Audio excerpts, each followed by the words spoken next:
Hi guys, Chris here with another unique camping and marine video. It is now the end of the camping season and we are preparing to winterize our RVs. In this video, we're going to be walking you through the different steps on how to winterize travel trailers specifically. Let's get started.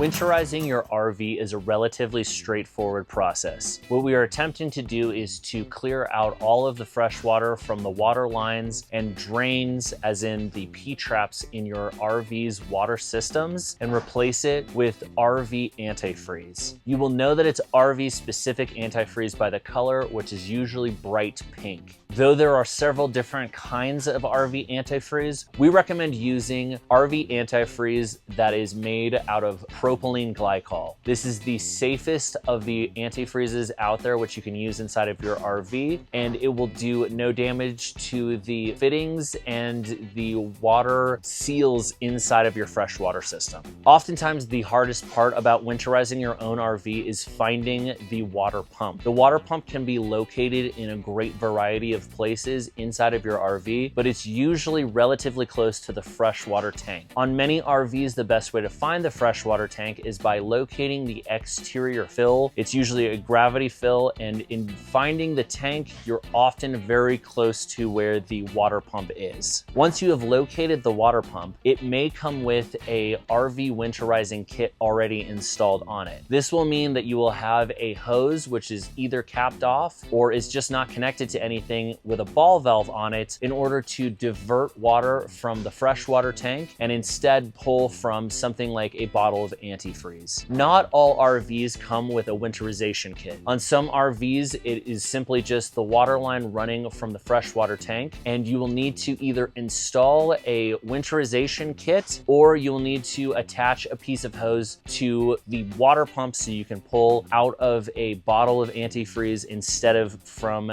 the freshwater tank. Once you have found the water pump and you have been able to connect the kit or divert the kit so that it is pulling from a bottle of antifreeze, it is a very good idea before starting the winterization process to open all of the low point drains. Drain as much water out of the system as possible, and if need be, then pump any of the water which was inside of the freshwater tank into one of the other holding tanks, either the gray or black water tank.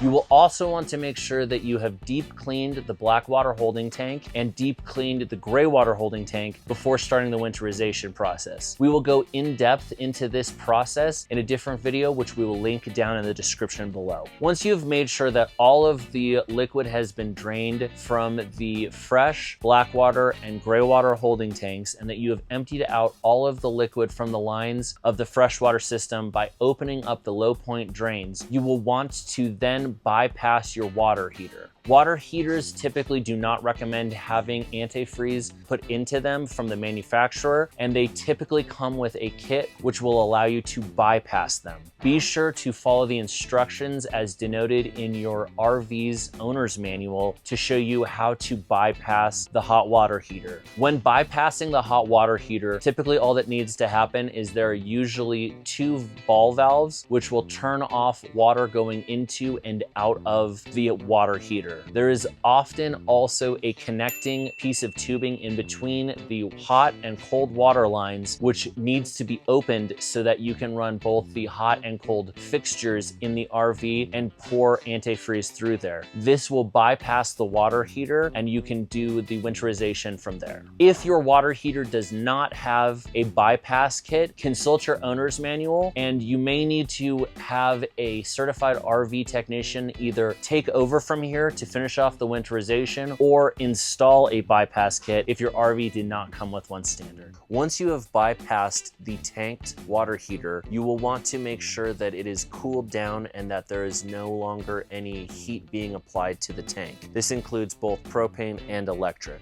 Once you are sure that it is cool by allowing it to be off for several hours, you can then open the TPV, which will let some air out of the tank and will oftentimes splatter a little bit of cool water out. out. Leaving this valve open, you can then open up the drain plug or remove the anode rod depending on what style of tanked water heater that you have. Leaving the TPV open will allow for air to come in, and it will allow for the tank to drain out more completely. Once the tank is completely drained, close the TPV valve and replace the anode rod or plug into the water heater. If your RV comes standard with a tankless water heater, oftentimes they come with a bypass kit. If they do not come with a bypass kit, it is a very good idea to consult the owner's manual, because oftentimes the owner's manual will give you specific instructions on how to winterize the RV if it has a tankless water kit without a bypass. Depending on what the manufacturer of the tankless water heater recommends, you can either blow out all of the water using an air compressor, or if the manufacturer says that it's okay to fill the tankless water heater with antifreeze, then you can just simply fill it with RV style antifreeze. Once all of the low point drains have drained out and you've bypassed the water heater, you can connect the winterization hose into one of the bottles of antifreeze. Turn on the water pump.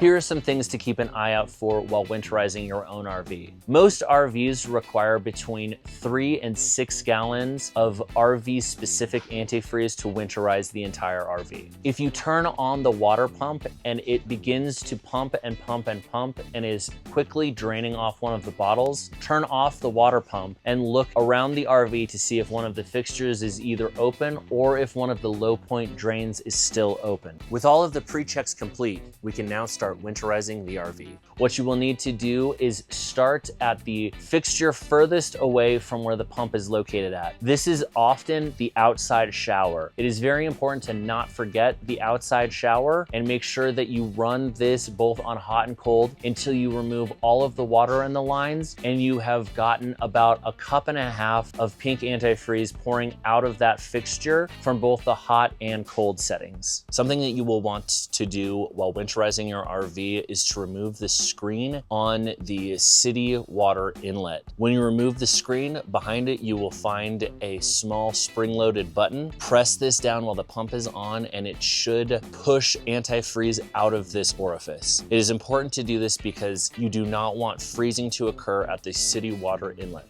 Another area which is important to make sure that is winterized is the inlet to the blackwater rinse. This is a part which is often overlooked when it comes to winterizing an RV, and the easiest way to make sure that you get antifreeze in there is to use a small pump. We use this small hand pump with a garden hose fitting on it in order to pump antifreeze directly into this area. Since there is a vacuum breaker valve inside, you will usually fill this little line up with antifreeze until it comes up out of the top. This will help to prevent any kind of freezing which may occur inside the blackwater flush system, and this is something which we have seen a lot of people complain about getting leaks, and it's more often than not from freezing which can occur from this not being winterized. Be sure to winterize this area. Work your way closer towards the water pump by running the hot and cold fixtures in each of the different appliances that you have that require water in the RV. Be careful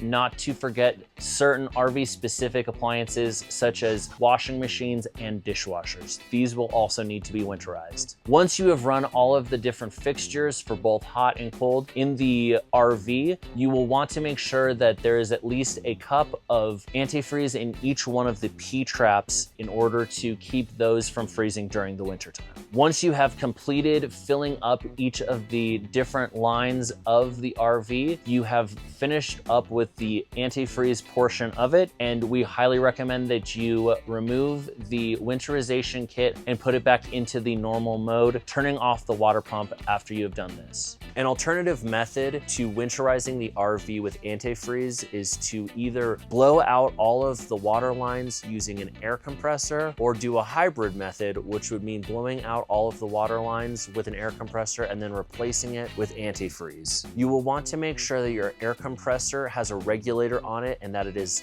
set to go no more than 40 PSI. Anything more than 40 pounds per square inch may cause damage to the seals and gaskets and fittings inside your RV's water system. You will also need a air compressor 1/4 inch chuck to a garden hose fitting, which you can thread onto the city water inlet valve. Once it is connected, you can begin blowing air through each of the lines and allowing it to flow out through the low point drains and the various fixtures around the RV. Once all of the lines have been blown out, if you choose to, you can then replace the air inside of the lines with RV antifreeze, and this will ensure that it is no longer diluted with any water, which can have an effect on the temperature range of where the antifreeze is effective.